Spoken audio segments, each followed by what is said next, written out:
And then I'm going to manipulate the fabric, not the needle so much. See, the needle doesn't hardly move at all until you try to put it in the wrong place. Manipulate my fabric and pull through.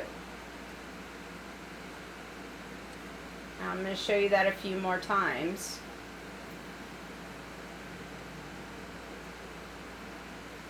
When I put my needle in, I'm actually setting up the stitch, and when I take that bite, that's the space between the stitches. See how that works?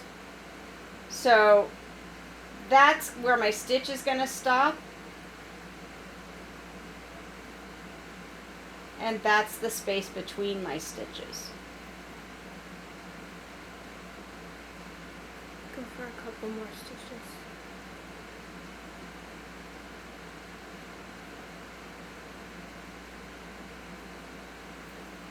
Just going to give you a few more so the point is driven home, so to speak.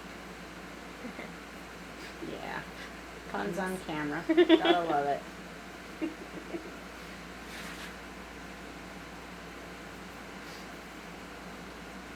Okay, so I'm moving my needle when I pull it through, but other than that, I'm not really moving my needle. My needle stays pretty stationary, and I move the fabric around the needle.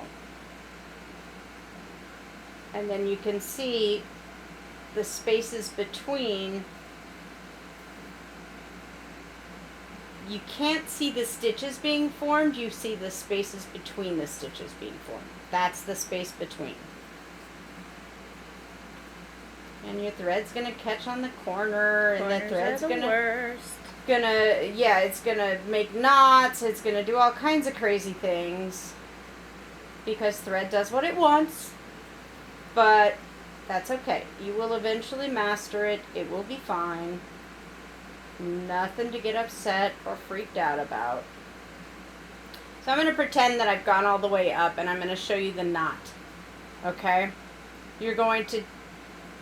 That's the end of my stitch line. I'm not going any farther. So I'm going to take a back stitch. Instead of stitching farther forward all the way up, I'm going to take a step back toward the stitches I've already done. And I'm going to put my needle in. I don't have to go all the way back to this stitch, but I do want to put my needle in and give myself a significant size stitch. Move your thumb. Oh, sorry. Give myself a significant size stitch so that there's enough grab of the fabric that the knot that I'm going to make actually holds on to something. Okay? So I'm going back. I'm still taking that bite, but instead of that being my space between, that's actually my stitch now. Okay, because this is a back stitch. Exactly what it sounds like. I'm going back. And there's my back stitch right there. So these are all running stitches, and that's a back stitch. Then I'm going to go under back in that same spot, but I'm going to pull my needle all the way through. So now my thread's on the back side of my fabric. See, nice and straight.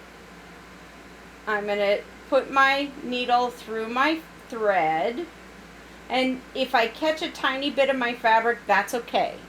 That's actually not a bad idea. If you go just through the thread, that's fine as well, but you do want to go through until you get that loop. I'm going to go through the back of that loop, and I'm going to pull tight. And by tight, I mean snug, not super tight. We're not locking down bolts on a car tire. We're making a knot in our thread, okay? If you make it too tight, you'll break your thread. So go through the back, and 2 is good because, you know, better safe than sorry, right? Then you're going to cut off the extra, and there you go. So I have this tiny thread tail and that itty bitty thread tail there, and that's my running stitch sample. And you, of course, are going to go all the way to the end. Don't come back and say, oh, you didn't go all the way to the end, so I didn't go all the way to the end. My sample's bigger than yours. So, you can find these samples in the book. Please look at them if you get confused. and I will start the next stitch.